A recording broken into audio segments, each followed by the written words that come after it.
If you're not speaking, mute.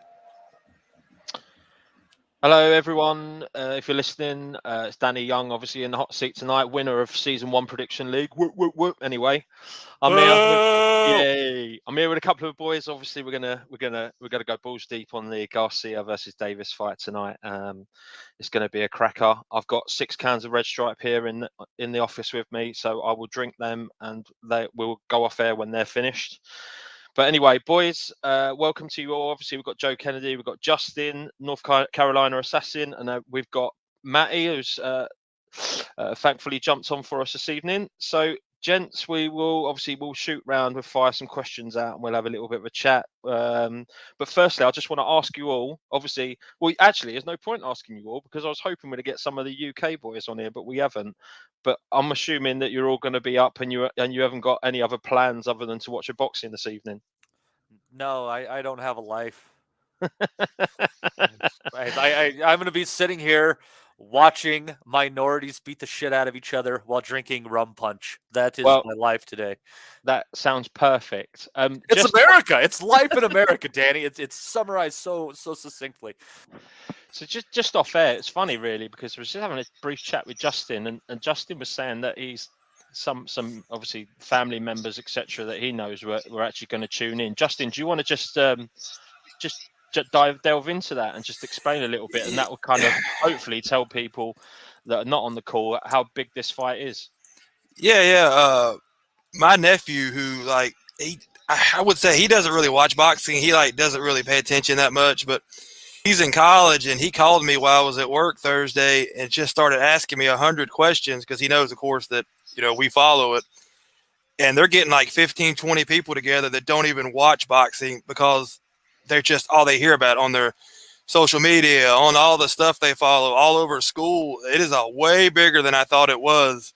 And then if you looked at the weigh-in, I kind of figured the weigh-in would be like that. But, I mean, there's people around here. And like I said, I live in no boxing around here. There's none. And people are talking about it. So that is really surprising that this fight is really gone into everything. Casuals, hardcore, random people the dollar store mentioned it. So Maddie knows about the Dollar Tree are talking about it. Yeah, the shame about that the shame about that is they can't afford the pay-per-view though. No, they cannot afford the pay-per-view. No, they gotta maybe they can. They're just in there looking for good bargains. But well, that's why they're in the dollar store. They're scraping together the pennies so they can. Yes. Yeah. So that is surprising. I didn't think, because like I said, they never watch it, but they've got 20 or 25 people or something crazy all coming to watch this fight. And I mean, I thought that was pretty cool. Well, I got to say, in the week leading up to this, I've had a smattering of people come up to me and just say, "There's that big fight in America at the weekend." No real kind of no certainty on their names, but there was people aware of it. And obviously, I'm trying to do my bit for the boxing by telling them, well, you if you get a chance, tune in, or at least if you get a copy of it in the morning, watch it, because we're all hoping it's going to be a fight that brings fans into boxing, because there hasn't been much of that for a little while anyway, or not as big as this anyway, in my opinion. I see Zekonomics has joined the call. Evening, mate. We'll get round to you when we can. So, Joe, obviously you're a man who's been to many big fights and things like that. Just give us your immediate thoughts when this fight was made, and what this fight could mean to boxing as a whole. Yeah, I'll just start, Danny. I didn't think it would take you this long to get us all together to start about your prediction league win first of all, but I hope it was worth the wait. Came out of nowhere like a shot out of the dark, and boom, struck late like the good finishers do.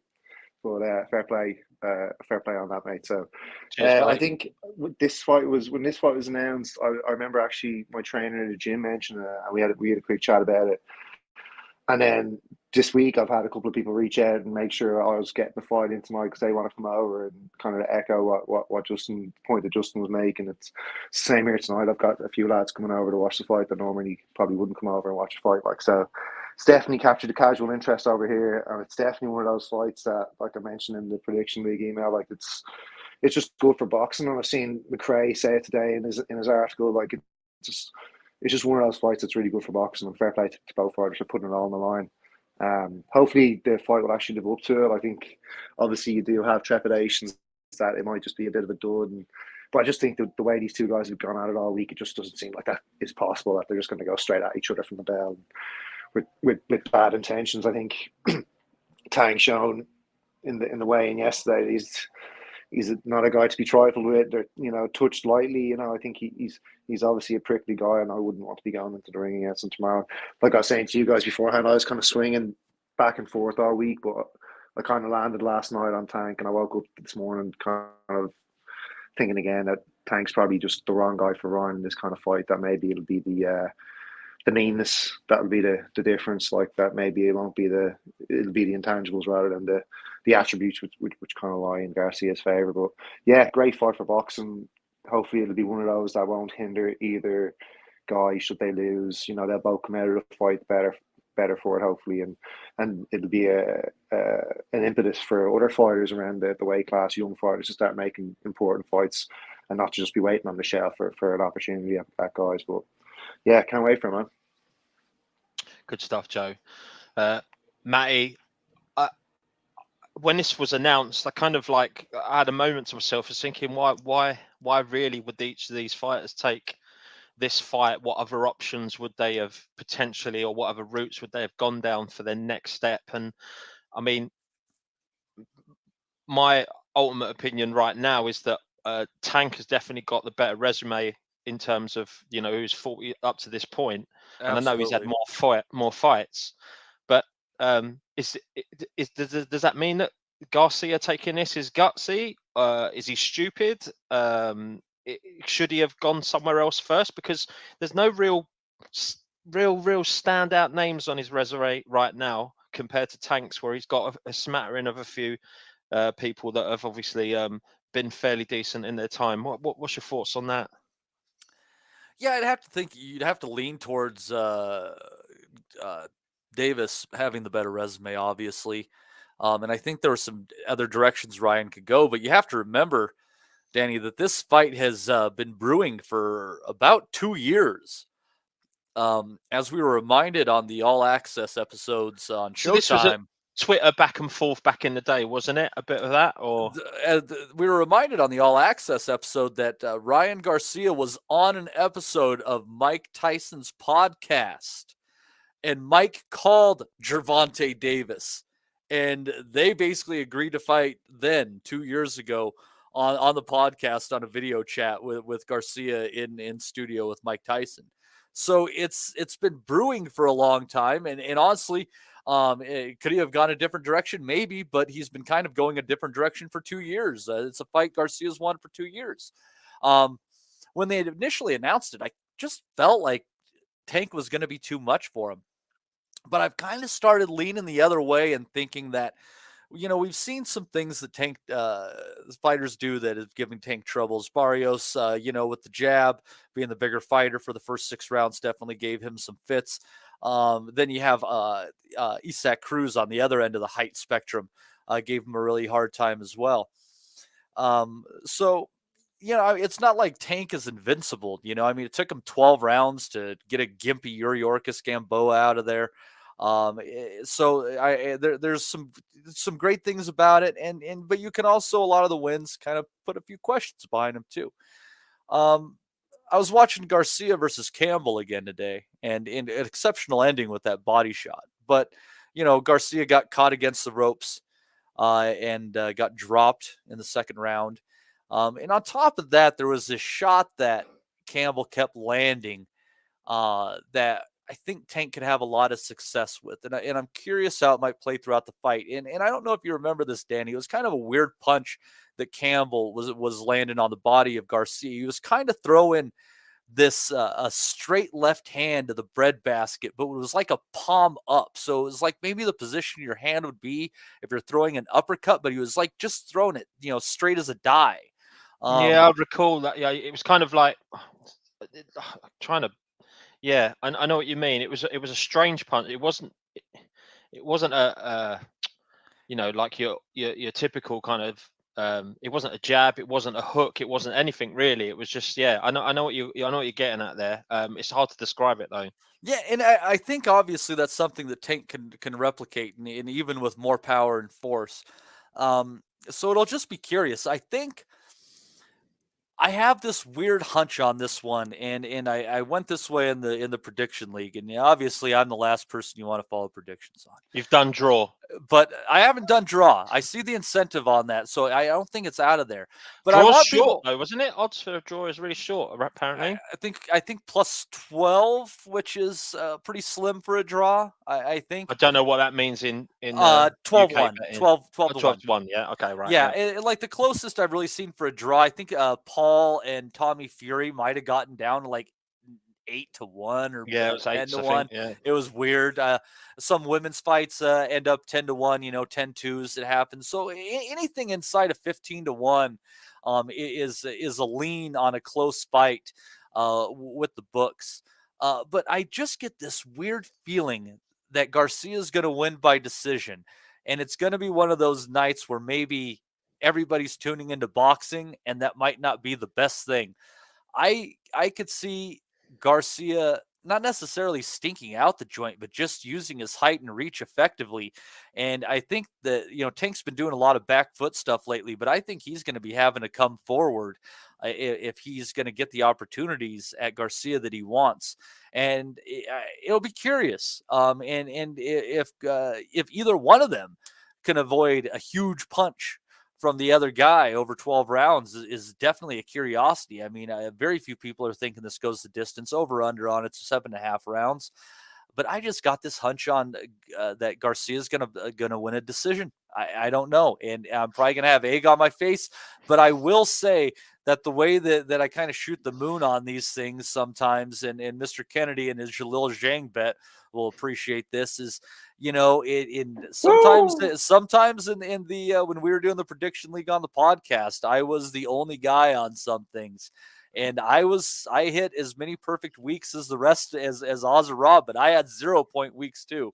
It's just some shit's out of bounds, and I don't think this fight's going to follow the script we think. That's my hunch. Whatever way it goes, it's not following the script we really have in our heads. Well, let me just follow that up with I was the winner of season 1 prediction league in the only league that matters. Forget your podcast league, right? So don't listen to Matty. It's a Tank Davis KO all day long. But anyway, we'll move on. Zico, evening, mate. Nice to see you again. You well? Yeah, can't complain, mate. Pretty happy. I've just been resubscribing to DAZN whilst listening. What the fuck, pain in the arse, man. One passport or Amazon password, which I've long since forgotten, but I've managed to get it done some other. So yep, they've reeled me back in after, I don't know, about fucking 3 months of telling them fuck off. I'm no paid. They've got me back now. And looking forward to it. I think I was saying in the chat the other day, yesterday, for me it's probably the biggest fight since Mayweather against Pacquiao. We've had kind of big fights in the meantime, but none of them have really been two guys in their prime, two guys that can punch, two guys that are undefeated, and two guys that have kind of sort of made their way sort of slightly into mainstream, a long way into mainstream by sort of modern boxing standards. So, yep, mega excited about it. I was on the bus to the football today, and he was like, "Oh, you watching that fight tonight, Alan Babbage?" I was like, "I am." Probably looking forward to that one as well. But all about Tank Davis, and Ryan Garcia. I'm already kind of flagging. I'm tired. The fucking car alarms have been going off in my street for the last 2 nights. I'm already tired. I'm going in decent nap. Get the pizza in, Zico. That's it. Get the pizza. Oh, you forgot about that. Well played, Joe. You get your pizza in, mate. Yeah, I'm going to pizza later. But the fact that the Babbage fight, which I do quite fancy watching, is on at 11 o'clock.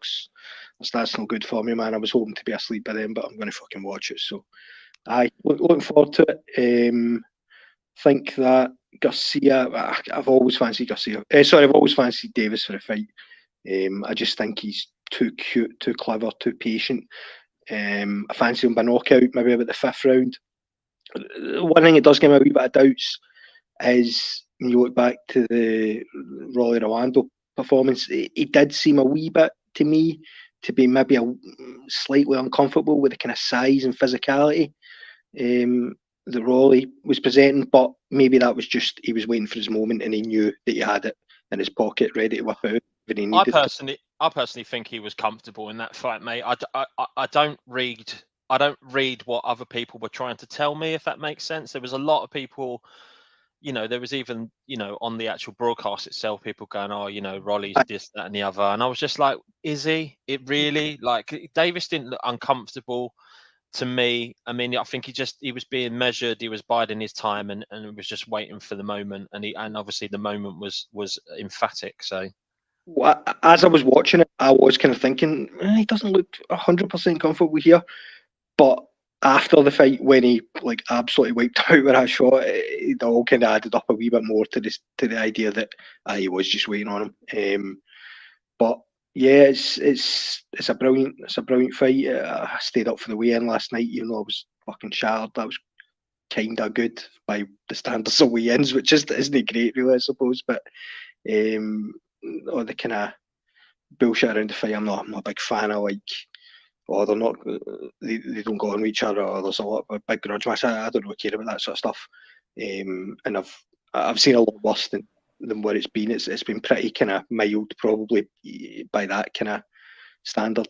But yeah, I think it's just a great fight. Even though I think Tank's going to win it and probably pretty early. I still see that if somebody was to back Garcia, I wouldn't be saying no chance. I mean, there's some big fights. I remember like the last time when it was Canelo and Golovkin, I was like hoping against hope that Golovkin might have something left, but deep down we all kind of knew that it was unlikely. It's not, even though I kind of strongly fancied that kind of fight where you're up for it, but you kind of know what's going to happen.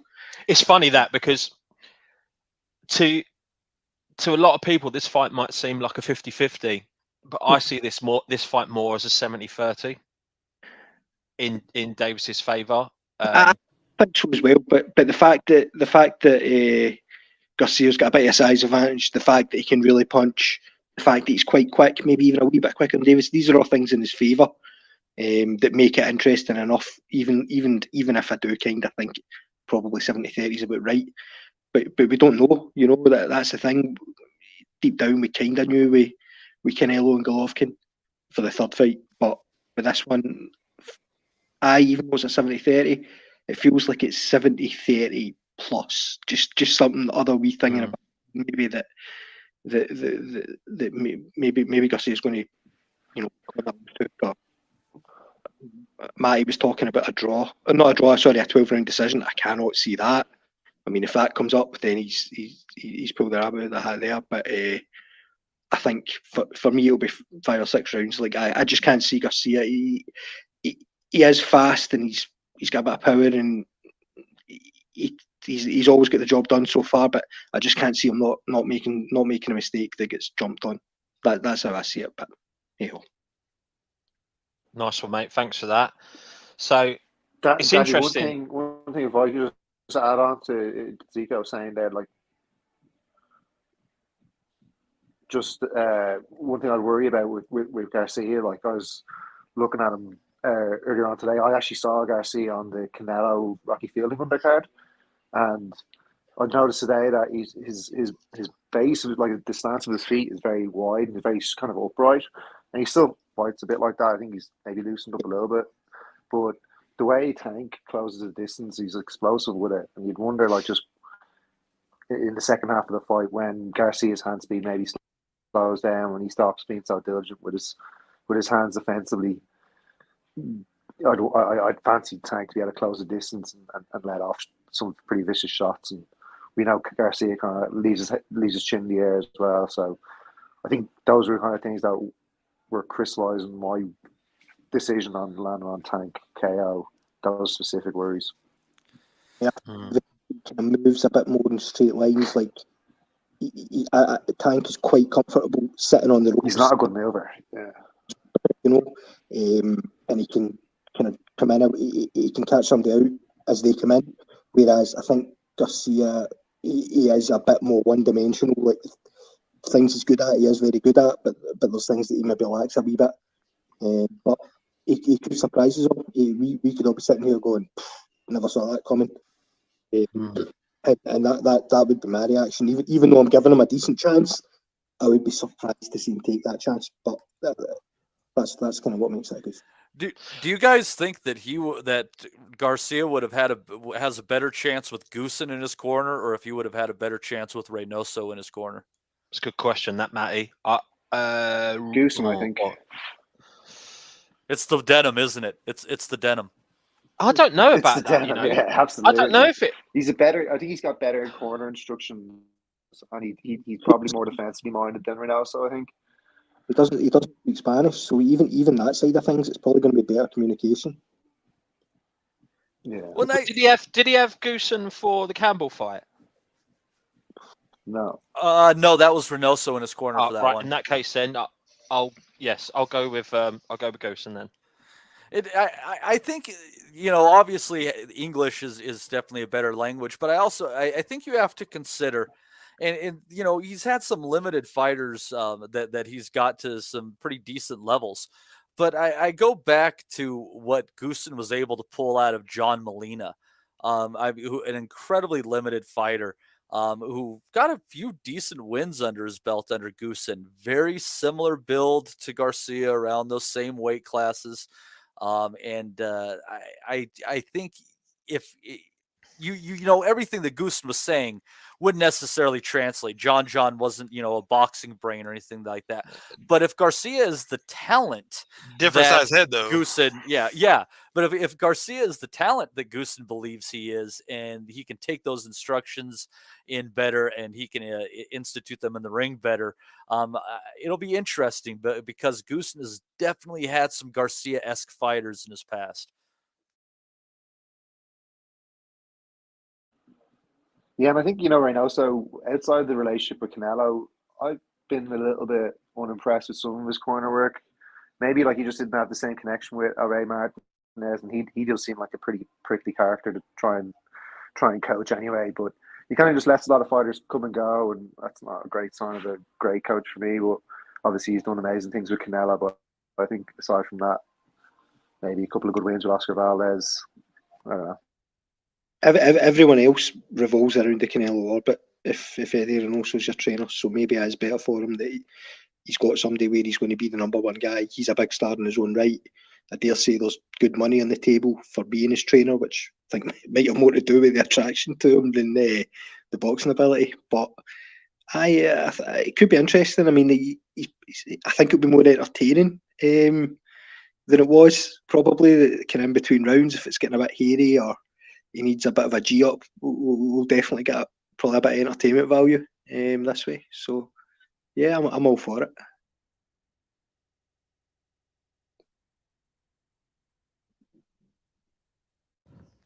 And the ref is Thomas Taylor, correct me if I'm wrong, right? I think he's pretty decent.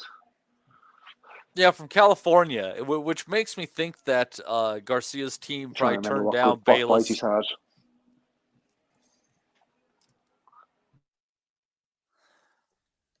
Name doesn't ring any bell. I can't think of who this guy Taylor is. Well, has he been in any big fights? Did he do the? No, it was Bayless. Let's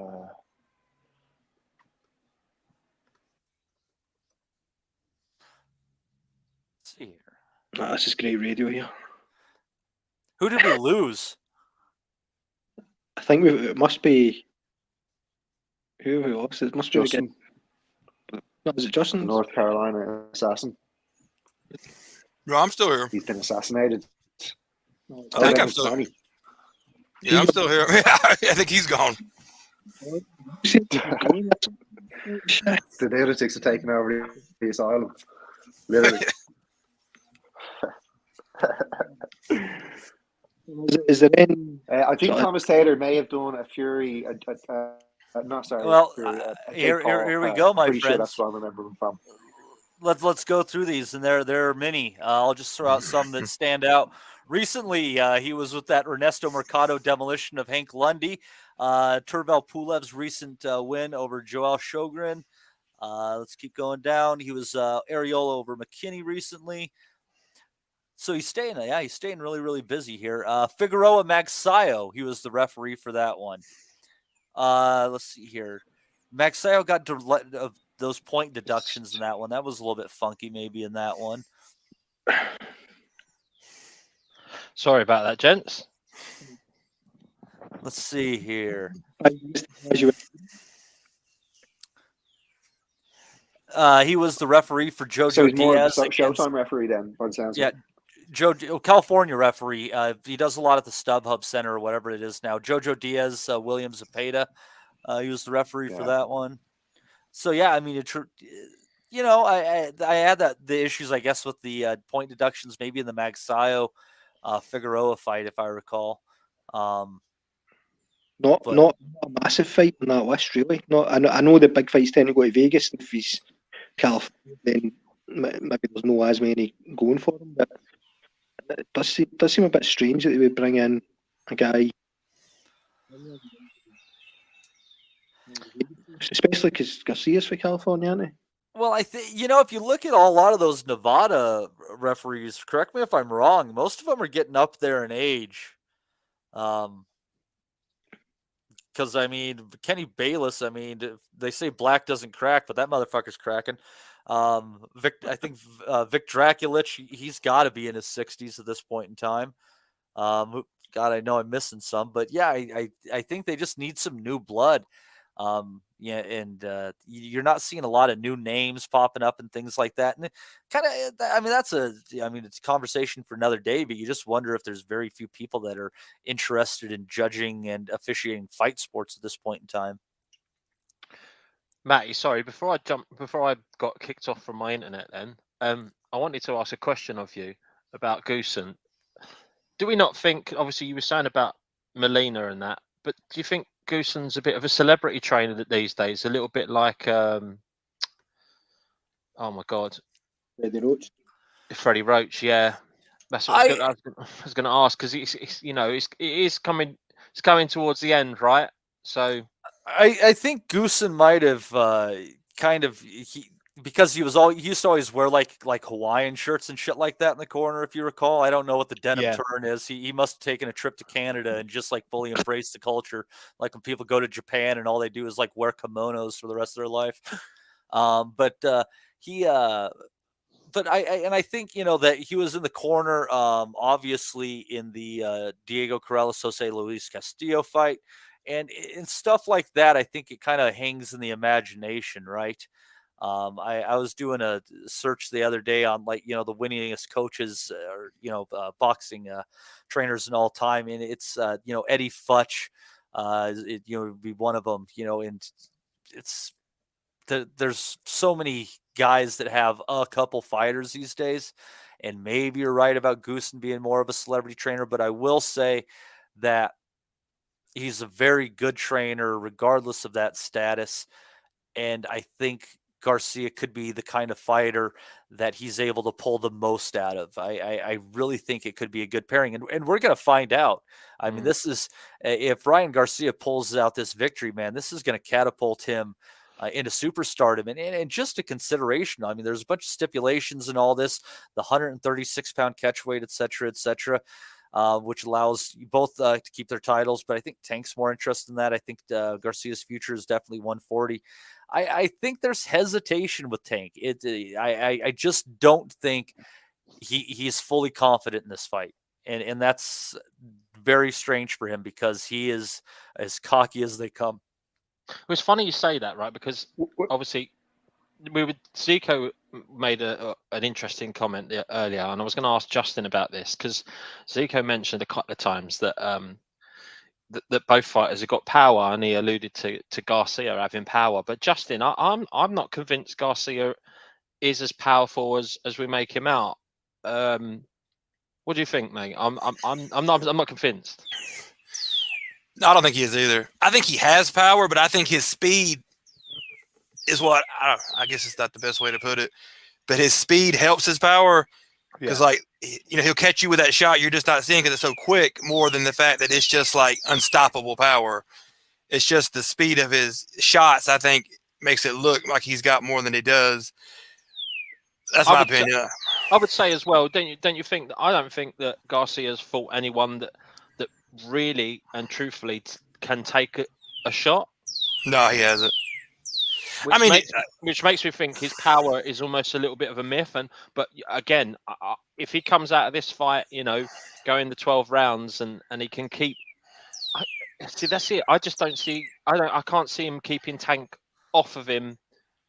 I don't know. It's one or two ways. He's either got to keep Tank off of him, or Tank's going to just let Garcia come onto him and let him make his own mistakes.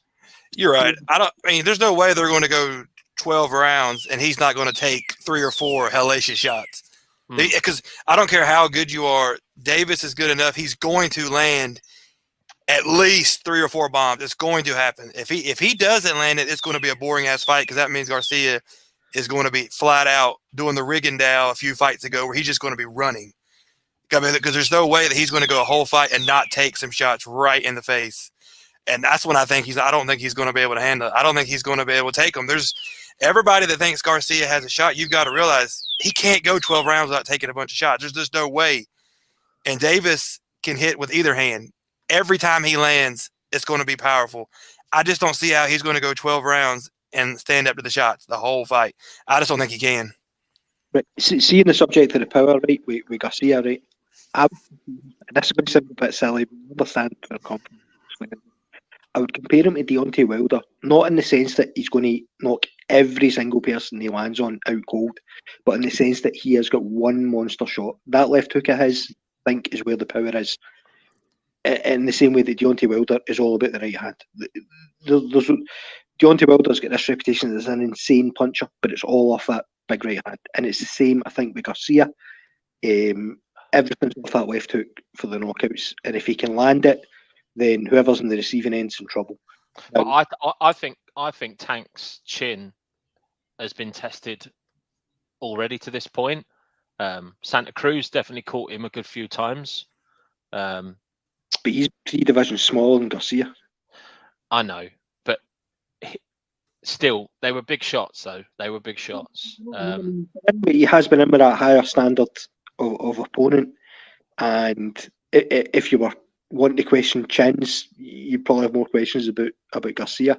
Certainly, in respect to how it's probably going to be easier to land on him. But I don't think his power can be sort of dismissed, especially since he's probably going to be the bigger guy as well. Yeah. Joe, I was going to. So you said earlier that off air that you were swaying backwards and forwards about who you was going to choose to win, and I'm just interested in the actual, like, the technical breakdown of it on how each fighter can win this fight. I mean, surely for Garcia, it's got to be about speed, footwork, and then obviously for Tank, I'm guessing it's just going to be about picking his moments, really.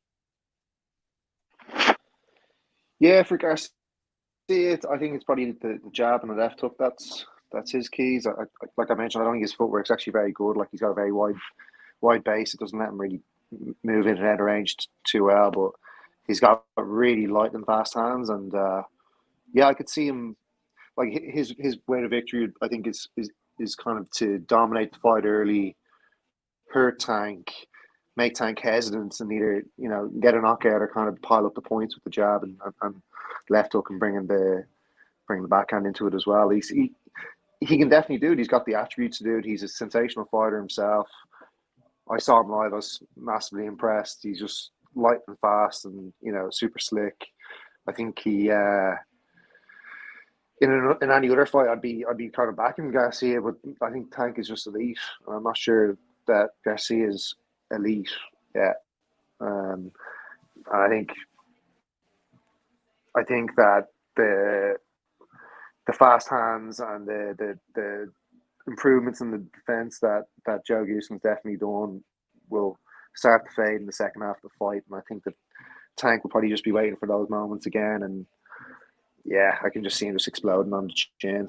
And although, like, I think a lot of people pointed out for a long time that Garcia is very upright and he kind of hangs his chin in the air, and you know, if there's anyone who can kind of close the distance and accurately let off a concussive punch like that, Tank Davis is probably in the top 2 or 3 in the sport. Tank has a wide stance though too. People kind of forget that. Tank's footwork It's is like, solid. yeah. He's solid though at it, isn't he? Like it's wide, but because he's so. It's a low centre of gravity as well. It's the explosiveness for Tank, I think. He's got strong legs. He's got a quick first step, absolutely. But he is wide, and he tend to lean a little bit forward too, which is kind of rough for southpaw against a good left hook artist because they can sneak it around that right glove. So there's a few things I think stylistically that work both ways in this. It's why it's an interesting fight. Matty, I'm more concerned about Garcia keeping his like Joe said, like being more upright and keeping his chin out there, because I just think it's there for the taking. And I know I keep banging on about it, but I go back to the Campbell fight and I just thought, do you know what? Like Campbell was easily picking him off at times, you know, like with some shots, and I just think you add power to those shots, and Garcia's in for a rough ride. But you know, if he's move trainer and we say that Gooson's a better defensive trainer, then hopefully not. But it does worry me. It does concern me slightly. I don't know that Gooson's a better defensive trainer, man. He trained Corrales and Molina, like I said, and I think he train DeMarco a while, maybe. But yeah, he his fighters tend to fucking get punched. You know. Matty, why I've got you there? Just a second. There's a couple of things I just wanted to run over. So obviously Nathan Newman's done the good work tonight, and he said it's what did he say it was? It was 16-1 for the draw. So that's about normal. That's about normal. So it's about right. Yeah. He also up here was mentioning about pay-per-view prices. What are the just out of interest? What are the pay-per-view prices in the UK and in America, and how many people are going to buy into this? Because it doesn't, like I say, because with Justin's comment about like casuals getting into this could be a big money spinner for them, right?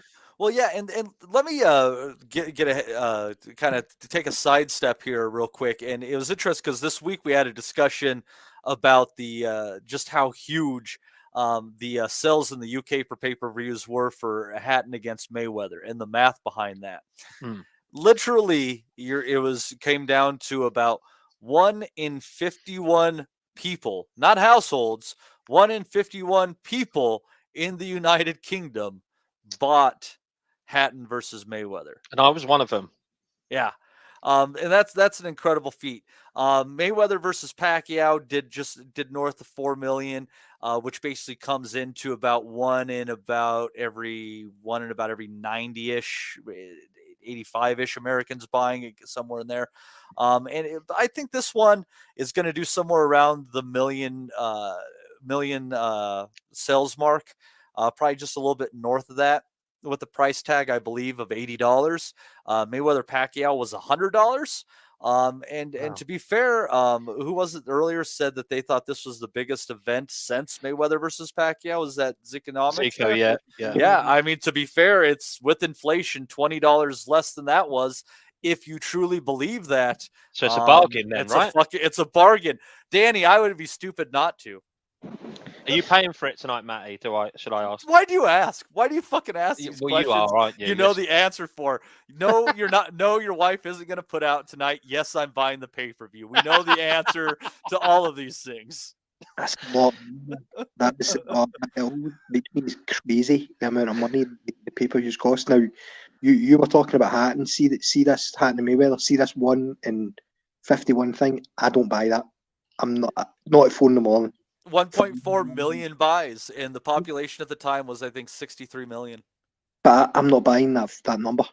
Like, it just doesn't add up to me.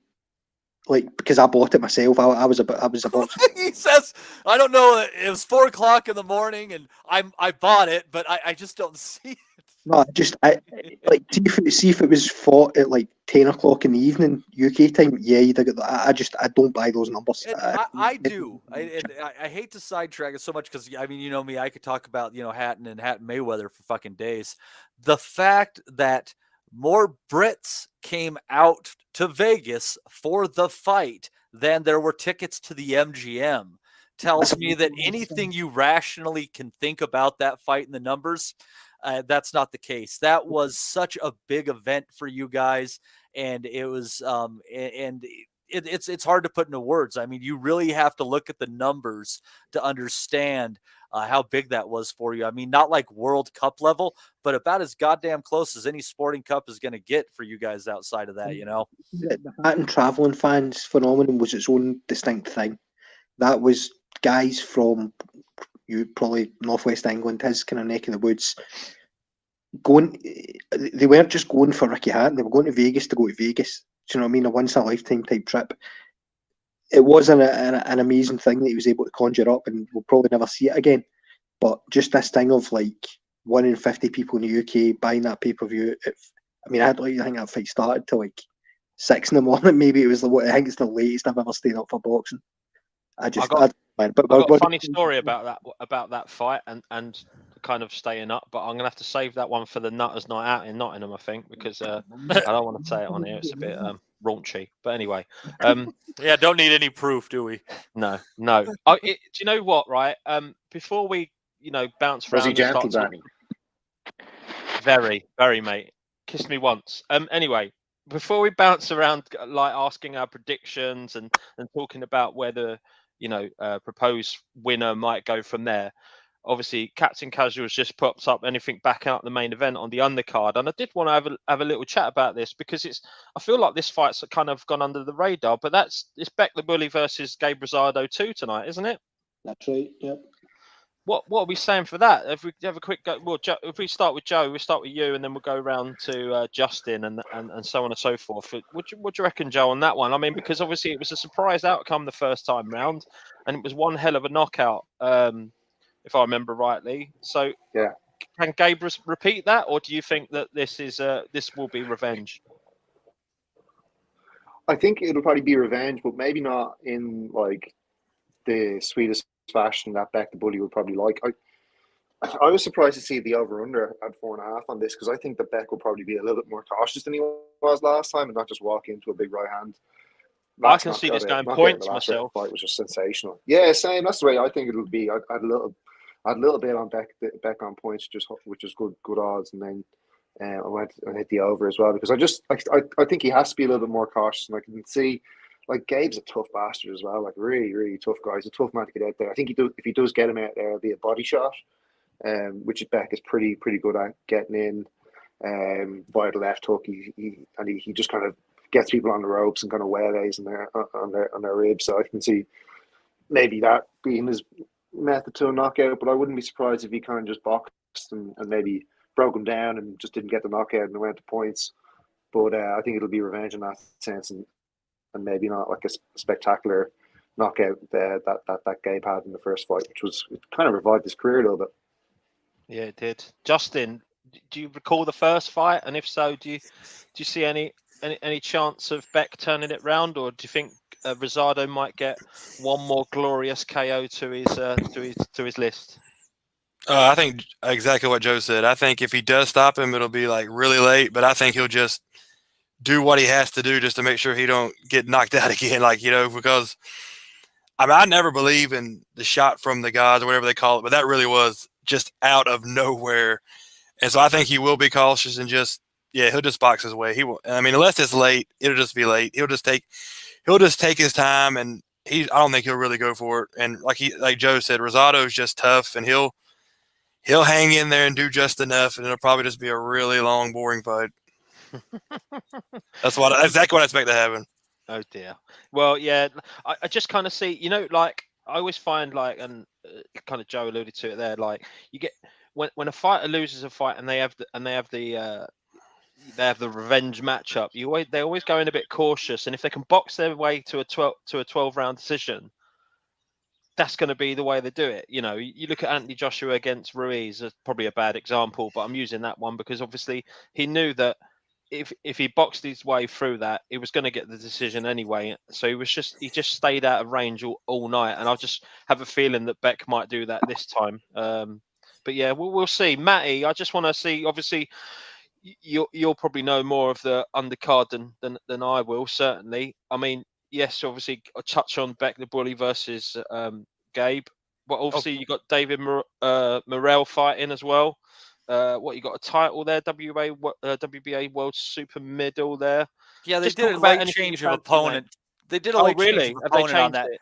Who do you have in front of you? It was Sena Agbeko, and then they changed It's it. Falcao now. There you go. Yeah, it's Yamaguchi now. Falcao. Yep. So Falcao, they got yeah. Falcao in there. Decent enough operator.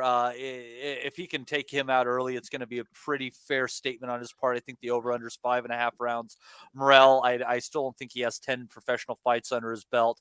Incredible talent at 168 pounds. This is probably should be a showcase fight for him. But if he ends up in there a little bit tough, going to raise some questions. Beck the Bully's going to beat the shit out of Rosado. That was a 1 in a million shot that Rosado landed on him, and Beck was beating the crap out of him early, dropped him, and he started playing with his food. It was stupid. I think Beck's not going to fuck around, and I think he's going to beat the crap out of him. You got Elijah Garcia against Kevin Salgado on there. Salgado's a very tough customer, but we saw Garcia in there recently against Amilcar Vidal in a really exceptional fight where he was able to take Vidal out. If he can get Zambrano out of there early, that's a statement. Also on there on the untelevised portion, I think you might be able to get this on YouTube or something like that for free. Going to have Floyd Schofield undefeated in there against Jesus Valentin Leon. Schofield is definitely a talented guy. I don't know if he's got the entire package, but he might have close to it. So check him out. That's his first 10-rounder tonight. Fantastic. Cheers, Matty. Zico, you're a DAZN subscription down. You've got no pizza and you're knackered. Are you going to be watching anything on the undercard, or you're setting your alarm for the main event? 2 a.m. alarm as always. 2 a.m. Absolutely. Got to get a few beers. You'll be watching the YouTube stuff at that point, mate. What's the ring walks meant to be at? I fuck knows, but I can't get up like half an hour before the fight and enjoy it. I need to be up a good couple of hours to get the kind of groggy feeling out of my system. Like I always try and sleep on a couch for a few hours. I find if I go to bed, I don't want to get out of my bed. And a few hours on the couch will see me right. On the subject of Beck the Bully, I mean, he's called Beck the Bully, no Beck the Careful. I understand the kind of logic of sort of being a bit more cautious when he's getting knocked out, but I'm kind of with Matty here. He was beating the shit out of, what do you call him, a man from Philadelphia in this fight. The gatekeeper, Rosado. Yeah, gatekeeper. He was beating the shit out of the gatekeeper, and he doesn't strike me as the sort of guy who is going to be cautious second time around. I reckon he's just going to do the same, and so the fact that was the lucky shot for the gods. So I have seen him. I've seen him a couple of times, and I was quite impressed by him. I like these kind of sort of out of the kind of eastern side of the Soviets. I like those kind of fighters. They bring something a wee bit different, a wee bit of mystique about them. So I hope he gets the job done and moves on and up. And we'll see where he goes after that. Brilliant, mate. Thank you very much. Right, so we'll just fire around the table, and I just want to hear what you've gone for in your prediction, and also where you think the winner might turn to next. So if we start with Justin, Justin, if you want to tell us who you've gone for and where you think that the winner of this fight might go next. I'm going to go for Tank late. I don't think it'll be like the first couple of rounds. I think probably like 9, 10, something like that. And if he does win, I don't know. I don't think he'll fight Haney, Lomachenko winner next. I don't think that'll happen. So honestly, I have no idea where he will go. Like I said, Haney Lomachenko is the one you'd go to. I'm sure after this big fight, he'll probably go back in and start fighting a little bit more random guys again, maybe a fight or two. He'll probably go up knowing him, so he probably won't stay at there. I wouldn't be surprised if he doesn't win and goes up to 140 after this fight, because that's just how he is, or 147 or whatever. So I wouldn't be surprised. Now, anything he does, I'm not going to be surprised. So I don't think he'll win this and automatically say, well, I'm hanging at 135 and I'm going to fight Shakur. I'm going to fight. No, that's not going. I don't think that'll happen his next fight. But like I said, who knows? He'll go up, down. But if Garcia, I would say there's a better chance if Garcia did win that Garcia would fight Haney Lomachenko. I think he would go for those fights. So in a way, I guess you would kind of like to see Garcia win, because I think he would have no problem, because he's the one that pushed this fight. I don't honestly think, I mean, maybe I read it wrong, but it seems like he's the one. If he hadn't pushed it, they wouldn't be fighting.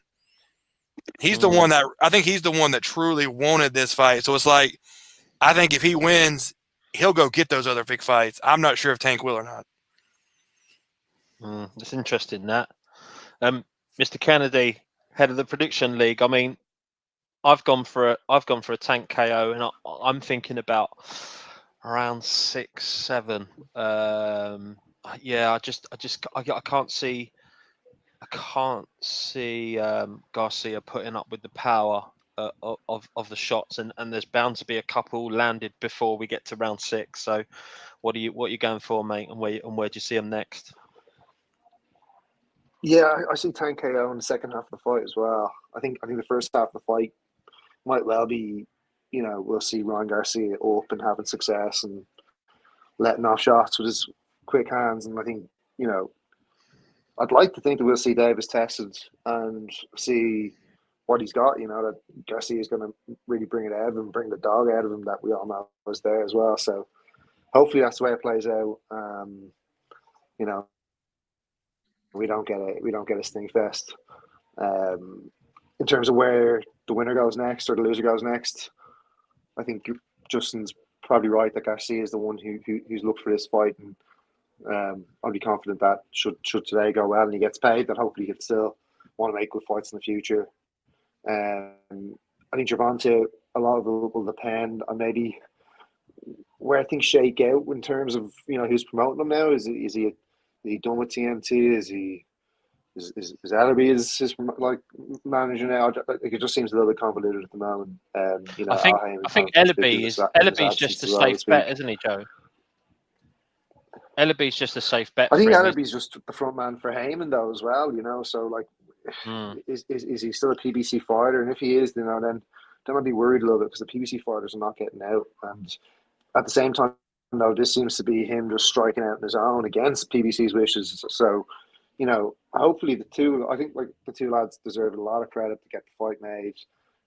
We're all so excited about the fight, and fair play to the two lads for putting it all on the line, because a lot of other young fighters aren't doing it at the moment. So I'm hopeful that both of them will go on and go on to other great fights after this.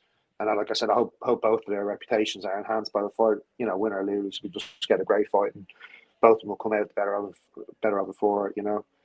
One fight I'd love to see Tank in is the Lomachenko fight.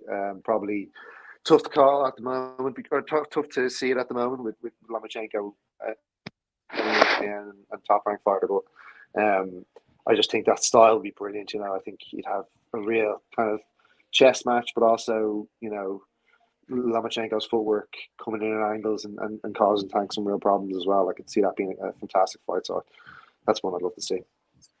Nice one, Joe. Thanks for that.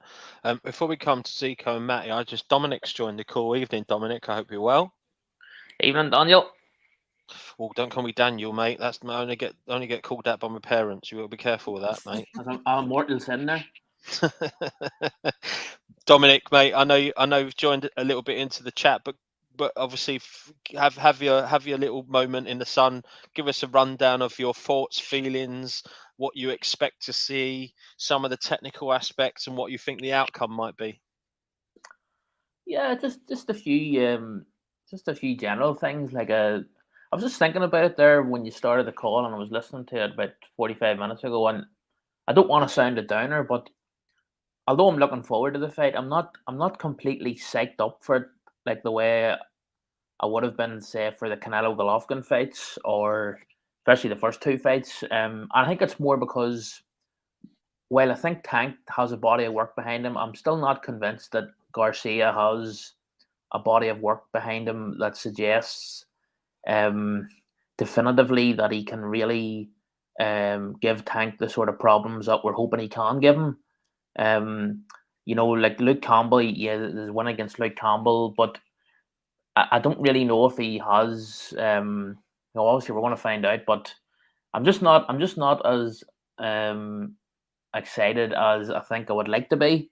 But it's one thing. The one technical thing I mentioned there in the Nutters group about an hour ago or a couple of hours ago, when people were talking about Garcia's advantage in hand speed. I was watching Teddy Atlas's technical breakdown during the week, and he said that although Ryan Garcia has faster hands, he has slower feet. I think we can agree on that. And I think that's what could allow Tank to negate Garcia's advantages in height and reach, and to get into range and to land what he needs to land. But it's interesting, all the stuff that's been filtering out this week about the sort of things that Garcia agreed to for the fight to happen. You'd be led to believe that if he had have sort of been stubborn on a few of those issues, would Tank's people have sort of would they have used that as a way for the fight not to happen? I don't know. I mean, it's certainly as well. Like I sort of think Tank's people, they don't put him in with a fight unless they're really, really sure that he's going to win. I mean, I would just echo what Rob said on the pod a few weeks ago, that if Tank wins tonight, like I expect him to win, I would be a lot less sure that we'll see him in fights with the likes of Shakur, for example. I think that would be a fight that's maybe less likely to happen. But why is that then? Because I would, for me, I think if Tank wins, I think that projects him into wanting bigger fights, because I see the fearless nature in him. I don't see. I think it's more the promotional company that keep him away from these big fights, as opposed to the fighter himself. Well, I think that's right. I'm not, when I say it, I should correct what I'm saying. I don't mean Tank himself. When I say Tank, I'm really referring to the people behind him. And I don't really know. It's hard to know who that is. You were just mentioning there before you came on to me about Ellerby. Ellerby, as Joe said, is really just a Heyman. He's just a factotum for Heyman. It's hard to really. That's the sort of strange thing about the PBC. You get all these things like Tom Brown on stage and the Watson people. It's hard to know all these people are really just fronts for him, and it's hard to know where the sort of decision making lies on a particular fighter's career and the fights they have. Is it Calvin Ford, Tank's trainer? Does he decide who's going to be fighting? And we don't even know. We don't know what the relationship is between Heyman and Davis, but I suspect that just because Floyd seems to be off the scene, I suspect that Heyman still has some sort of say over what happens with Davis. But yeah, on the point of Shakur Stevenson, what you're asking there, the thing is, he's a Top Rank fighter. Now I don't know what the status is of Shakur's deal is with Top Rank. I think you could see a scenario where eventually a fighter like Shakur, if he becomes big enough, he could do his own thing and move somewhere. But he probably feels he needs to be with Top Rank to build himself. Top Rank are the best at sort of building guys to a certain level, although not traditionally over this past 20 or so years, guys from that sort of black demographic. We'll all know the history of what happened with Floyd and Top Rank, and Aram even admitted himself subsequently that he sort of didn't see that sort of market that Floyd saw. But if, say, for example, if Shakur does stay with Top Rank, I think that would be a very hard fight to make between him and Tank. I think as well at this stage, Tank and the people behind him, they see themselves as a sort of an A side. And I don't really like talking about these things, but insofar as how it affects these fights being made, I think it would be how much Shakur be prepared to make the concessions that Ryan Garcia appears to have made for this fight to happen tonight. But I would really love to see that fight between Shakur and Tank. I think that is the fight to make, I think. But here's my thoughts on that, Dominic. So I see Ellaby as a safe pair of hands. Whether he's working for PBC or not, I don't know. But I just think Ellaby comes across as a person that's willing to kind of work with anyone. I don't ever. Apart from Eddie Hearn, obviously, but it kind of comes across as someone who doesn't mind. So, if we're going to fantasize about it, the ideal solution would be that Ellaby is still involved, but not directly for PBC, and he is just the middleman to go out there and help him progress once, hopefully, Tank gets past this fight. Ellaby, it's not. I think Ellaby does have a pretty frosty relationship with Aram with Top Rank as well.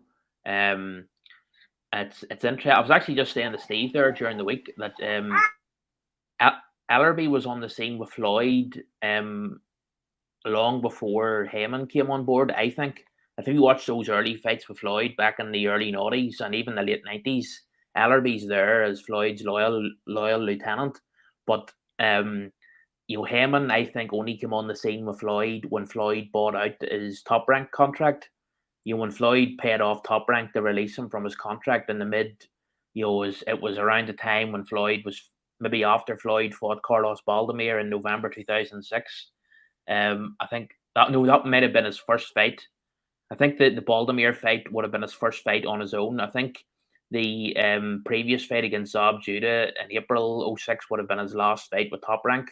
I think after that, around that time was when Heyman came on board.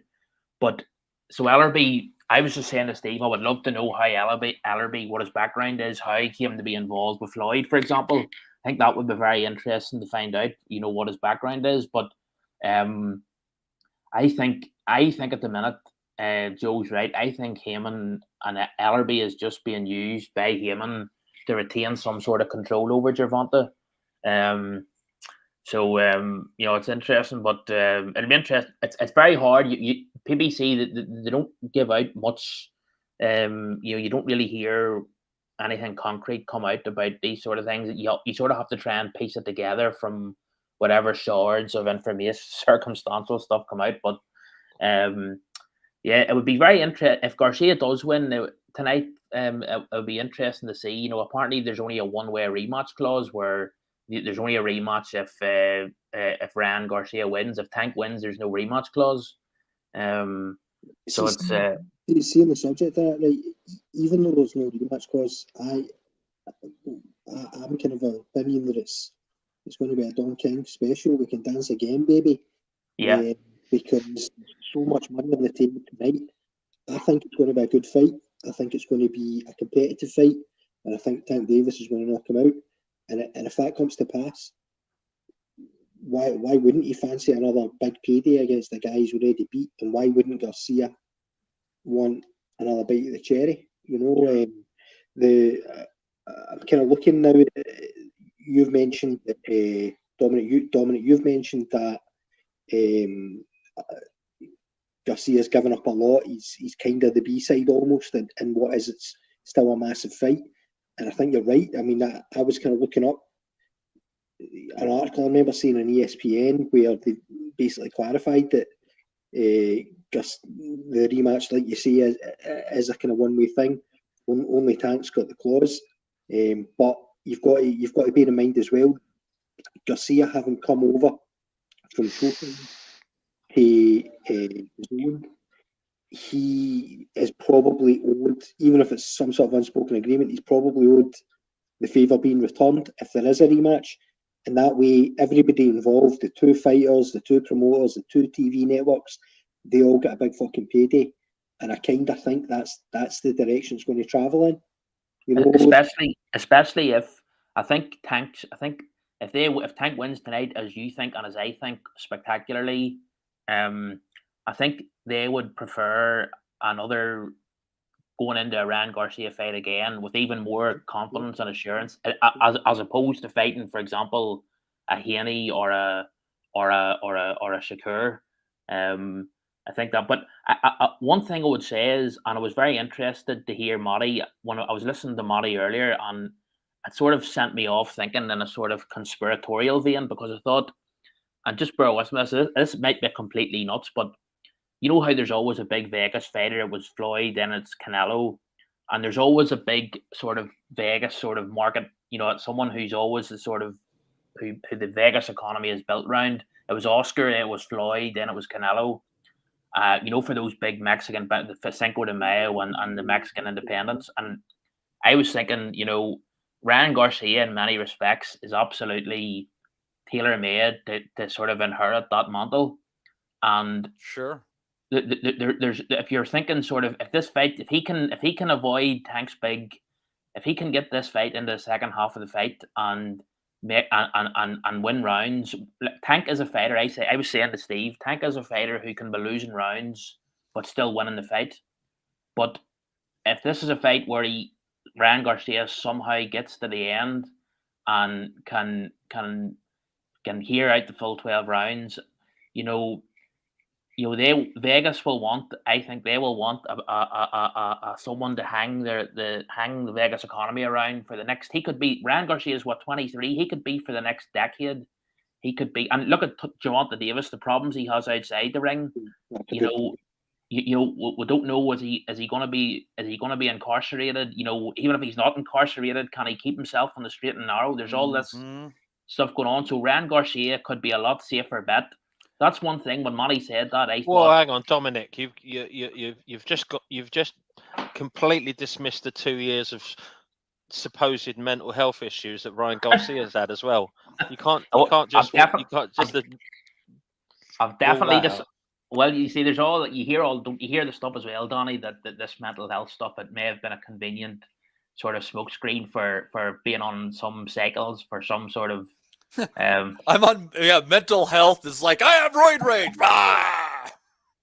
You know, so it's hard to know. You know, as when Rob said on the pod a few months ago that he felt 80 or 90% of fighters were juicing, I was skeptical and I thought maybe it was more like, you know, half of fighters or a third of fighters. But the more you see coming out, like the Alberto Puello and different people, the more it comes out, the more I think Rob was probably justified in being so cynical. But I just think there's something to what Matty said to bear in mind when we're thinking and as the fight draws closer.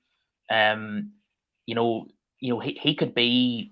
Vegas always wants someone that big. Canelo's coming to the end of his sort of stewardship of that big role, if you know what I mean. And Garcia's better than Canelo for the money market too, because he's an English-speaking pretty boy Mexican American. It's like Oscar, except Oscar was bilingual. You know, Oscar was, a real unicorn in that sense. But there's a lot behind Garcia, and the money. The line has started shifting a bit towards Garcia. He's still paying about 2-1 to win, but when it opened up, he was closer to like 2 and would you say it would be 5-2 to win. And the specials and something I've noticed looking at, and I need to pay more attention to it, but it's just boxing isn't something that commonly comes up on betting apps over here. But I look at some of the specials that they offer, you know, that like come up on the front, you know, that they're trying to get people to buy into, because I feel like a lot of the times those are sucker bets. And one that looks really like almost too good to be true is Davis to win by KO is less than even money, but you can get slightly better than even money on one of these specials. Another special that's available right now is a little bit of a boost on Davis to win. They're trying to get you, and it's not even really a special. They're just trying to get you to lean into the 7-12. So that makes me curious.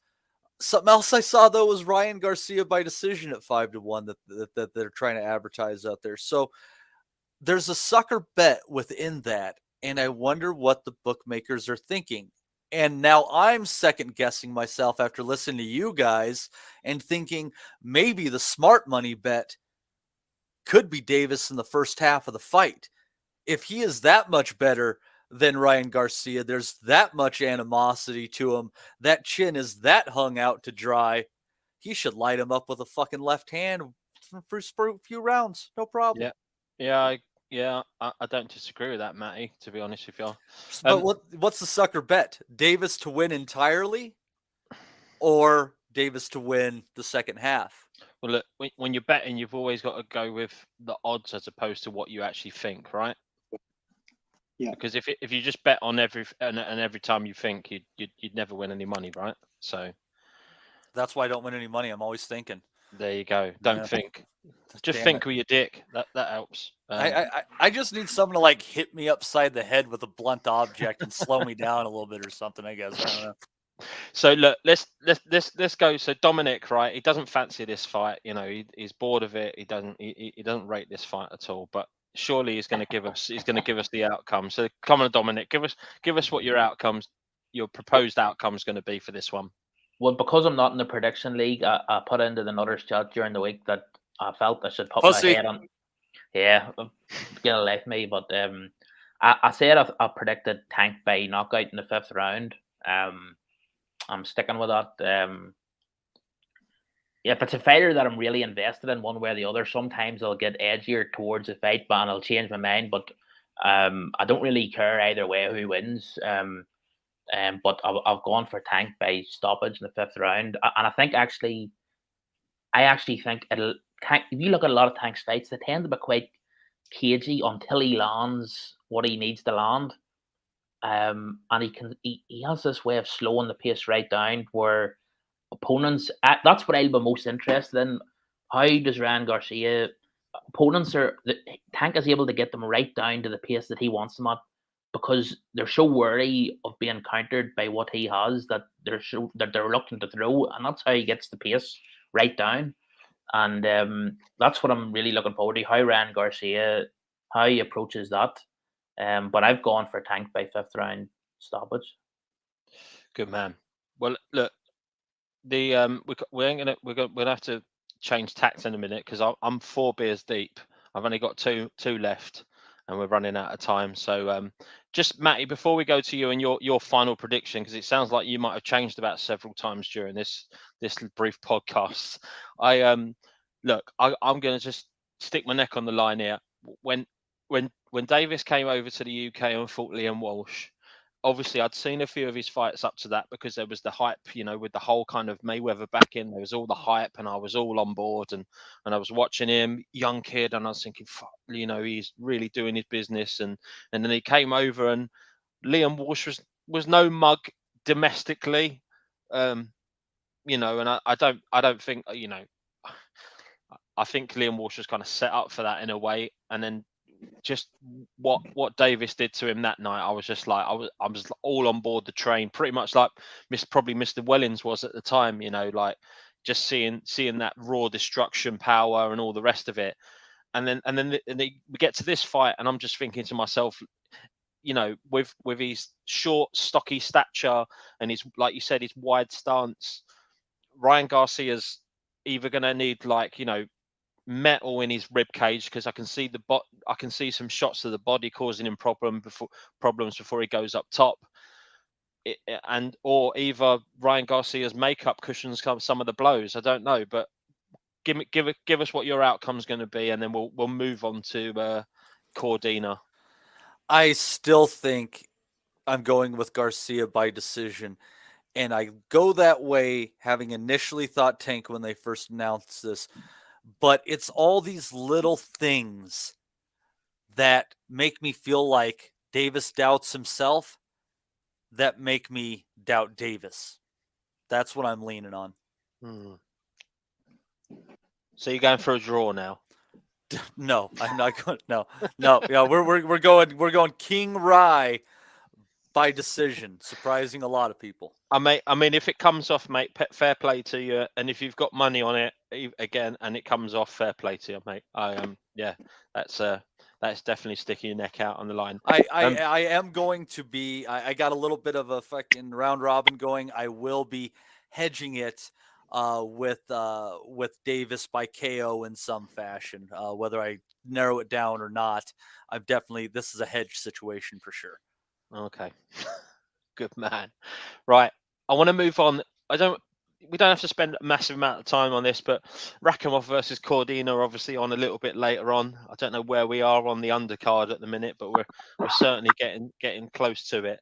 And Zico, I want to bring you in on this one. So for me, Cordina's career up to this point has been a bit of a strange one, and it's really odd because I kind of compare it to the career of Jack Catterall, because up until about 3 fights ago, I was like, yeah, not really that fussed, watched these fights, wasn't blown away, kind of, did all the fundamentals pretty good, just nothing really showbiz for me. But in the last kind of 3 fights, obviously he's kind of stepped it up, and obviously Catterall is very similar. And now I'm interested, and I'm very interested on the Cordina KO tonight. So I'm interested to find out what you think about this one. Well, I'm going to have to plead ignorance to a certain extent, in that I've not seen much of Cordina. I remember seeing the fight was a Japanese guy he absolutely obliterated in the first round. Yeah, I've forgotten the fella's name. It will come to me in a minute. Doesn't matter. I mean, Agawa. Yeah, it was an amazing shot. I remember settling down thinking that'd be a good fight. It was over before it started, but when it's over in that fashion, you don't complain. In terms of like a guy like Jack Catterall, like I always remember Ozzy kind of talking him up a wee bit on the podcast, and I'm all for these kind of guys on a domestic level who aren't kind of pre-nominated as superstars in the making, kind of working their way up and pushing themselves at world title level. I like that. I like the way that it's not always the amateur standouts that kind of get the big opportunities and get the big paydays and that. Do you know what, Zico? On that point, sorry to butt in, but just on that point, I think their lies are kind of, and I feel like I need to kind of give Eddie Hearn a little bit of credit on this, because the way that Cordina's kind of stepped up to this kind of level feels very kind of quick. And under Eddie Hearn, a lot of people would say, well, that doesn't happen often. And you look at some of the fighters he's got in his stable and that have, just kind of kept on at its very low level, picking off people that they know were going to be knockovers. But Cordina's obviously kind of like said, no, this is, and his camp have obviously said, no, this is where we want to go. And he's quite happy. He's been quite happy to let it happen. So I suppose kind of in kind of Cordina's kind of career path, you've got to give Hearn props for that in some way. Well, maybe with a guy like Cordina who doesn't have a massive amount financially invested in. Yeah, true. It's easier to kind of roll the dice a wee bit. I mean, as I said, with Cordina, I don't know much about him. I've only seen a couple of his fights at most, maybe even one. But I'm looking forward to the Rakhimov fight. More or less a 50-50 fight with the bookies. I mean, the state of Rakhimov on that fucking weigh-in yesterday was absolutely ridiculous. Like, he did not look like a healthy man. Zico, I know you're not in the prediction league, but I don't want to give away any tips. But I do never ever make a prediction until I see weigh-in, and that told me everything. I'm in the prediction league. I believe I'm joint top of the prediction. Oh, apologies then. Sorry, mate. He's not going to give out his real name because then he wouldn't be able to drop racial slurs, and that's why we're all here. I mean, come on.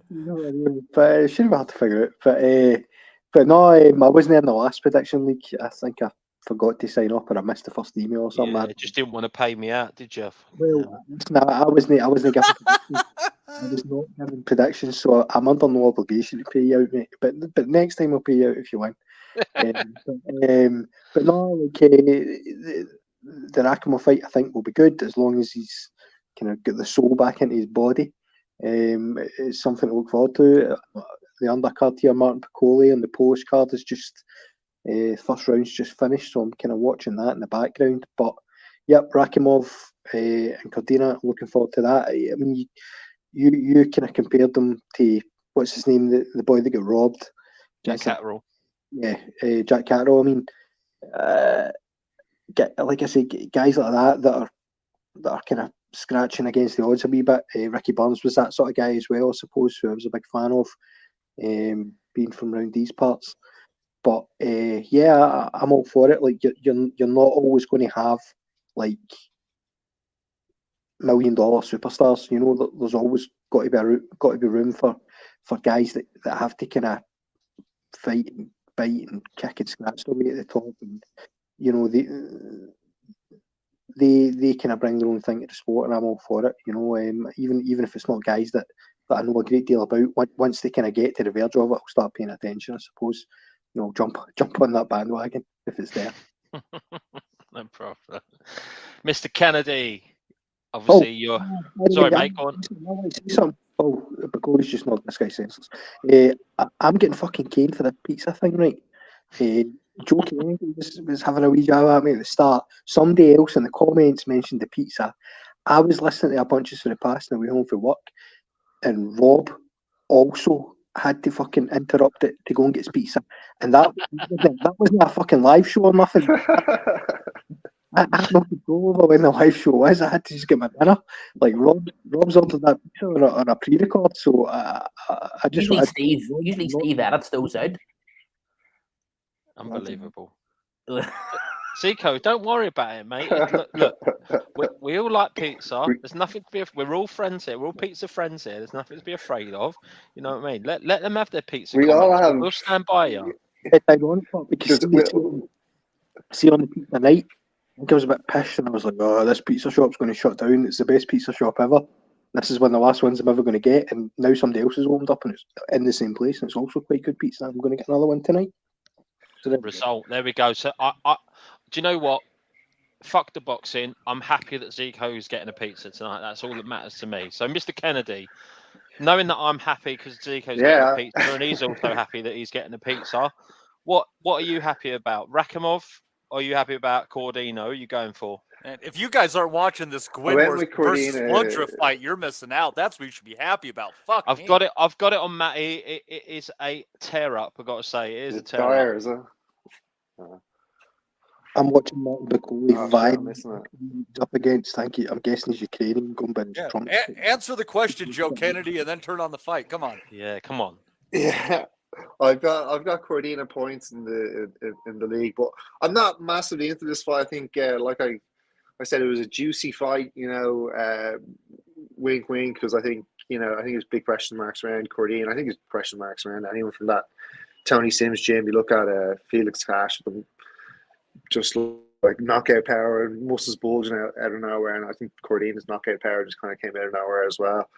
Kind of at the same time that probably Conor Benn was busting for time feint. So I don't know. I just have my suspicions, and obviously Rakhimov has popped before as well. So bit of a dirty fight. I'm not massively invested in, but I think Cordina points probably they seem like the most likely one, the most likely outcome. So that's what I've gone for.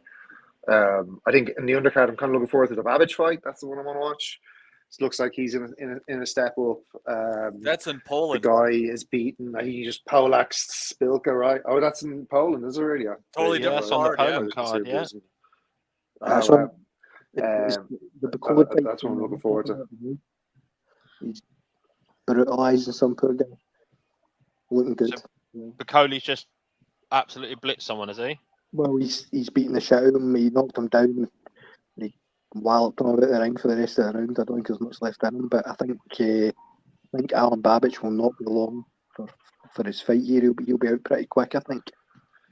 And here's Zico, just on your pizzas, like, I think everyone has their own ways of getting through the night. It's a long one, I think there's definitely some lads who use some other kind of probably materials that you can order as well to your door, but maybe not a pizza delivery, if you know what I mean. I don't know. I would view the pizza as an integral part of the strategy, because if I get pissed, which I'm well down the road of, and then eat the pizza, it will make me sleepy and I'll fall asleep at the right time, and then I can power through from about 2 o'clock. So this is all part of the plan. You're pacing yourself like Tank Davis. For me, man, way past that stage of my life, sadly. I've got other things to worry about later on this week. I've got a 6 a.m. flight to catch, so I need to kind of try and get myself back onto a decent sleeping pattern. And these other options are not the best for that. Right, come on, let's rein it in, boys, because we're talking about substances that young people do not want to be taking these days. Come on, I'm all Don't do for drugs, it. All right, kids. Don't do don't drugs. do drugs. Yeah, drugs don't work, as the Verve once said. But anyway, moving Drugs on. are for mugs. Matty, have I come to you about this I've fight? been at the chat late at night on a Saturday night last couple of weeks, and it seems like half the chat are powered on something that when it comes to those midnight hours, And Joe, I'm going out of It most comes of them alive. in a month's time, so I'm looking forward to that. So Like yeah. I'm 5 hours ahead, so like I'm obviously not being involved. Like I'm just enjoying an hour or two of peace without my kids bothering me, But it seems like there's some parties going on elsewhere. Matty, did I come to you on this one? Yeah, I'm fairly interested in this fight. I think it's a good fight. I hear you about Rakhimov being drained at the weigh-in. There's definitely some concern about that one, especially it's IBF, so they have the 10-pound rehydration clause with all their title fights. So that it's not like he could just fill up and come and weight bully him. But that said, we're Cordina got really his chance. He had the title, lost, blah blah blah, but he got it because of that knockout over Agawa. But then what is the reason that he had to pull out last time this fight was planned? Hand injury. So you got to wonder if he's, the quality of his hands at this point in time. And if Rakhimov isn't totally drained, I would have to favor the foreigner coming in late and taking him out. So I like Cordina, seems a good enough fighter, but I got to lean towards Rakhimov late stoppage. Interesting. So I've actually gone with Cordina stoppage on this one. The scales kind of say a lot for me, and it's not. I haven't been wrong very often. Once I've seen someone on the scales to make my decision, and then be drastically wrong. Dominic, what do you think about this one? I mean, I can't. I think it'd be good. Well, of course, it'll be good for Cordina, but like Jesus Christ, I mean, like he wins this one, and he is right up there in the mix, right? Yeah, well, I've seen Eddie this week. He's been talking a lot about a potential Zelfa-Barrett defense for Cordina if he regains his title here. But and I've just sat through 12 rounds of the Zelfa-Barrett fight, and it was pretty after 6 rounds. He just couldn't get rid of the guy, and he was dominant. And it was the last sort of 4 or 5 rounds there. My interest in it just became fairly. I wasn't really paying attention to it, but yeah, I mean, he's going to. I think Eddie's sort of relieved now that the likes of Shakur Stevenson have moved up out of that super featherweight division. But again, I would sort of echo what Zico said in the sense that I don't feel I've seen enough of either man to, especially Cordina, to say definitively what I think's going to happen. But one thing I will say is just on a lighter note. I didn't know until a few hours ago that the Al Shavkat, as his first name is actually a Tajik, and I thought he was just Russian, but he's actually from one of those Central Asian stands. And I've been saying to the guys in the chat about the word is that the Kinahans, a lovely bunch of guys, are, as we speak, trekking across Central and Southeast Asia, trying to get any dictator to give them a sanctuary. And I was just sort of wondering in my head at Shavkat on his trips back home in between fights, had he come across this wandering crew of lovely bunch of lads. And but on the thing itself, he looked absolutely awful, and that the color, even the color of his skin, people were talking about his sunken in his eyes were, but the color of his skin looked. Do you know what, Dominic? He's just flashed up on the screen here on the laptop in front of me here, and his eyes look like they are ready to be cut. I've never seen a guy look that bad since De La Hoya against Pacquiao. Like he looks so drained, and I'm not joking. His eyebrows are about 4 inches pronounced from his fucking. I'm looking eye at it now. Is that Donny? Is that the picture? Live pictures? Yeah. Yeah, of tonight. What? Yeah. Now? Yeah, I've just seen him in the dressing room there. He looks didn't shot to pieces. Like he looks And- terrible. And you know what that's also important for? That's how you get cut. Yeah. Where That's how are you get cut. where are we on the Cordina card in terms of, is it the main event coming up? Is it? No, Sandy Rand's walking to the ring. We've got the we've got Sandy Ryan coming in. Have they got her up against an Argentinian again? Well, I They was just always going to have her say up against that. I Argentinian wonder if it girls was for the another Falklands. Falklands destroyer, another Falklands dispute. Does anyone think there's Yeah. something going on between Big Clifton Mitchell and Sandy Rand? Is it Who? not Dillian Kevin White Mitchell? and Sandy Ryan now? Well, Oh, I it's Dillian was White. just I was watching an interview with, I don't know how, I just clicked into it. It was Big Clifton Mitchell, and he looked. I just thought those sort of, I haven't only seen any interviews with Sandy Rand ever before, but I just thought there was some sort of weird vibe between the two of them. I don't know, maybe that's just the way the girl is, but The word in just the something to street is keep an eye on. that Dominic, all I'm going to say is I think Nigel Farage is kind of Sandy Ryan's kind of man. Okay, Right. Yeah. Right. the word in the street is that Sandy Ryan is the only body that the body snatchers actually snatched in the last number of years. Dillian White, that is. This is White- revelations on the podcast tonight. Brilliant. Doesn't Dillian White apparently he fathered a child when he was like 13 or something? Yeah. We're going down a dark hole here. Jesus. Yeah. What do you think of that, Matty? Straight You hear off that, the Matty? boat from Jamaica. What? I'm here, huh? You hear that about Dillian White, Matty? Apparently, he has when he was 13 years old, he fathered a child. Really? Apparently so. Huh. What a In strange. fact, I think he even admitted it. I think it was an interview a while ago. I can't remember where it was. I was listening to it. He did actually say, I think maybe it was Bunce or something. He said he had a child when he was 13 or something.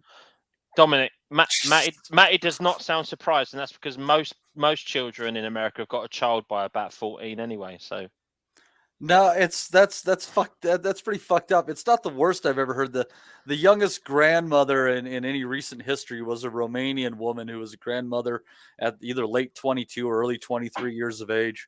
right, we need to move on. Hold on, maybe Dillian was the father of one of her Planned children. Parenthood Asylum, yeah. Jesus Christ. Oh dear. Right. Anyway, sorry, Dominic. Did you say where you were what you were going for? And I'll go. Do you know what? I'll go for Cordina and points. oh, okay. Cordina and points. There you go. Interesting stuff. There's what we got. We got nothing. There's nothing else on that undercard leading up to the main event now, really, is there? Because you've got. I can't see. Do you know what the thing is, Donny? They've not even got. There's Laura Woods isn't even there tonight. They've got your man Chris flipping. What's his name? Not interested in that. I thought Chris Lloyd, Wood, isn't it? Or whatever his name is, yeah. that's Lloyd, right. Chris Lloyd, yeah. Chris Wood. I thought maybe she would have been there tonight, but obviously Cardiff's too flipping. It's not high profile enough for her to justify Laura. And Sky Nicholson won't go anywhere near Chris Lloyd after he's perving the last time. Abdo's doing the Garcia fight, isn't she? Because remember last time she was interviewing her dad, and she's like, "Oh, you've got great sperm, don't you?" Yeah. Wasn't Ryan's brother fight on the undercard? Yeah. And so Ryan's little brother got a knockout, and then she was interviewing the dad. He's like, "There you are now. Your one son's headlining later on tonight. The other son is just after having a second round knockout. That's some fantastic sperm you have there." It's fucking priceless. She was doing the weigh-in yesterday with some fella, Brian Campbell, guy from ESPN, I think, or used to be ESPN maybe, but I think you wouldn't have got. Can you imagine? Can you imagine? Like, you'd never get that sort of thing on Sky. You know, wasn't that on the Zone when she said? I think it was. She was on the Zone. It was on the Zone, and it was Mother's Day because I remember there was another gaff the same night when I think someone said, "Oh, Happy Mother's Day," and she goes, "Oh, I'm not a mother yet," and then maybe she looked at Super Sperm Garcia like with a little wink and thought, maybe that's my chance. Maybe next year I'll be celebrating Mother's Day. I just want to let everyone know. It was his own card, yeah. I just want to let everyone know Sandy Ryan's opponent is Canadian, so maybe the reign of terror on Argentina is over. Well, I just want to let everyone know. Do you remember the old Elvis Presley has left the building thing? Yeah. It was co-opted by Shawn Michaels. Shawn Michaels has left the building. Well, Zeconomics has ordered his pizza. How do you like that, motherfucker? What are you going for, mate? Come on, but we're all dying to know. I mean, there's people on this podcast right now listening live that are all in. There's probably wagers going on this. So what are you going for? I went for a 16-inch Neapolitan with pepperoni and garlic. There's only one word for that, and that's Bosch. Indeed. Get in there. Does it qualify as Bosch if there's no prawns on it? I don't know how the lingo works. Prawns on a pizza? I don't know how Sweet this and whole sour thing works. prawns. Oh yeah, like prawn balls you're talking about. Can you make prawn balls? You can make prawn balls. Sticking them on a pizza would be a bit odd, but you know. Hey, I wouldn't put it past any of these crazy fuckers. I have seen some strange shit, man. Yeah, I know. Tell me about it. Here's your straight shit. Tell me how you guys feel about this one for dumb bet of the day. At odds of 25-1, Garcia to be knocked down in rounds 1 through 3 and win by decision. Nope. No, not for... It's a good bet. I mean, if you're sticking a couple of quid on it, fantastic. But it's just not for me. No. If Garcia gets knocked, if you don't like money, it's a good bet. And Matty, me, Joe, I don't know about Zico, Dominic, I don't know about you either, but we've got young kids and we ain't got money to splash out on those things. What do you mean? Joe Kennedy puts money on Chinese guys and fucking. Yeah, but that was a smart investment, isn't it, mate? You're making smart investments. He wouldn't even pull the trigger on it for double points in the prediction league.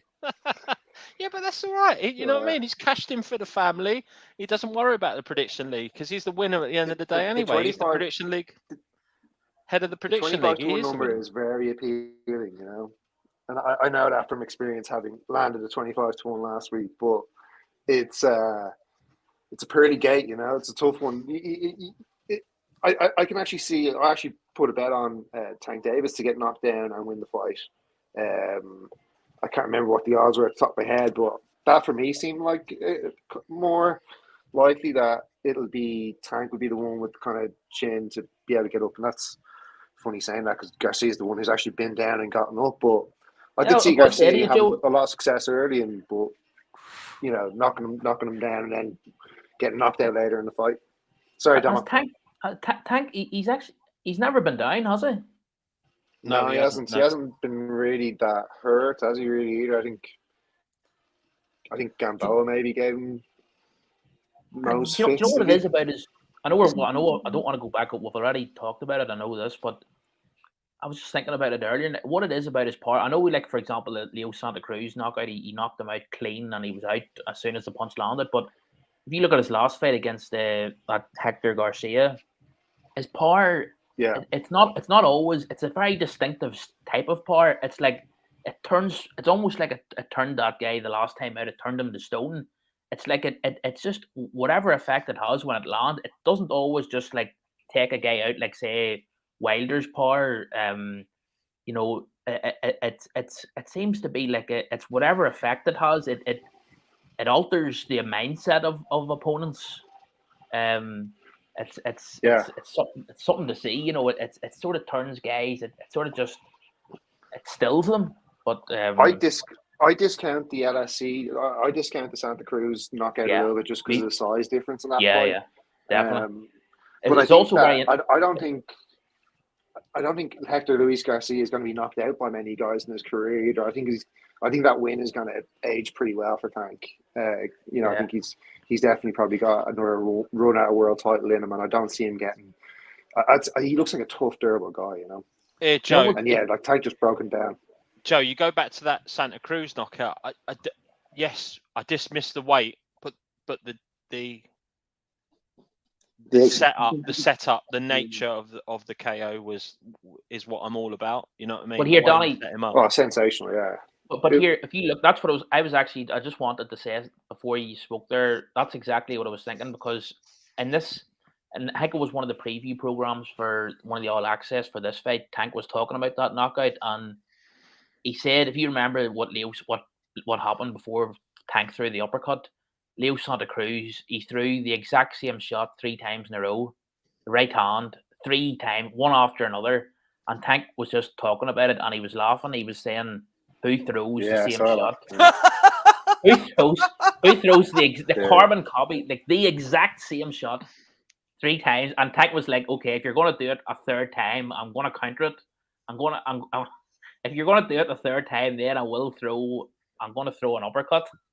It was funny the way he talked about it, like, but it showed to me, again, it was yet further evidence that he's a lot smarter than I think we all now give him credit for it, but I think there's still some people who think that he's not as smart as he actually is. You know, he knows which shots to counter and how to counter with what punches, and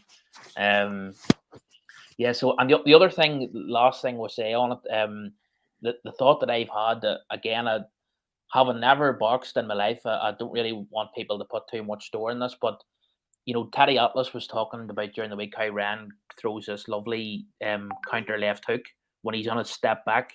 So he gets someone to commit, and as he's stepping back himself, he checks with the counter left hook. But if you think about how upright Ryan Garcia can be and how small Tank is, and even Tank sometimes, as small as he is, he crouches as well. It struck me that maybe he might find it hard. The Tank might be at a different level, that he might find it hard to connect with that counter left hook. You know how small Tank is. You know, he may not be at the sort of level of elevation that Ryan Garcia could catch him. So it's just something to maybe look out for. But it is an interesting fight. I think just 2 of the highlight knockouts that Garcia has is against smaller kind of guys, Duno and Fonseca. Just 2 that I remember with the left hook especially, I just managed to completely snap. Like it's such a quick left hook, and he gets it off so nicely. It's one way I definitely think if he's going to win the fight, you probably have to deter Tank, and it'll be the left hook that would do it. I'd wonder just on the coaches in the corner that should it not go well for Tank in the first half of the fight. I think we've seen it before that there tends to be a lot of voices down in the corner, and it gets a little bit panicky. And obviously, we don't know that Floyd's going to be there or not, but like we've seen in the past, like having loads of different voices, not just Calvin Ford, but other guys, Floyd then chipping in and stuff like that, and it all just getting a bit panicky, and then Tank's power bailing them out. I'd wonder if we're seeing the same thing, but maybe Tank's under more pressure, taking more punishment than usual. If the coaches start getting a bit panicky again, and you know, if Tank then doesn't have a good corner to turn back to, you know, it could be a tough way back. It's funny because he seems almost. I've noticed that it's impossible not to notice that in Tank's fights, that sort of cacophony of noises in his corner, until he sort of settles down and finds out what he wants to do in the fight. But you know, he seems almost to thrive on that sort of chaos. But again, you're sort of wondering, will there come a night when it becomes clear that actually he needs just that one voice? And that's what you're sort of looking to find out. You know, when he faces a real bit of adversity, you know, will that sort of chaos in the corner, will it work? But anyway, I'll let Danny wrap it up there. No problem, Dominic. Thanks very much. Yeah, I'm gonna call a halt to this one. It's gone on now for nearly an hour and 45, and we've had some good conversation. It's been great. So I want to thank everyone for joining on. So Joe Kennedy, Matty, thank you for all your help. Dominic, thanks for jumping on. Zico, again, thank you. And obviously Justin, the North Carolina assassin, who jumped off earlier. I appreciate your time. And then a big shout for Steve Wellings for helping me set this all up. So hopefully in the weeks and months to come, we can do a few more of these. Now I know how to do them myself and all the rest of it. But obviously, as always, it's always been great speaking to all of you, and to everyone in the chat and in the Nutters group. Obviously, feel free, come on, even if it's 5 minutes or 50 minutes or whatever. You know, you're always welcome. Come have a chat with us, boys. We've always probably got a beer in hand, just chatting away, or rum, as Matty's got there. But gentlemen, thank you very much. I hope this evening's fight, or in the morning's fight, goes to plan. I hope it's a barnstormer, and I look forward to the main pod on Sunday night to discuss it. Discuss all the action. But again, thank you all, and have a lovely evening. Take care. Cheers, Danny. Cheers, lads.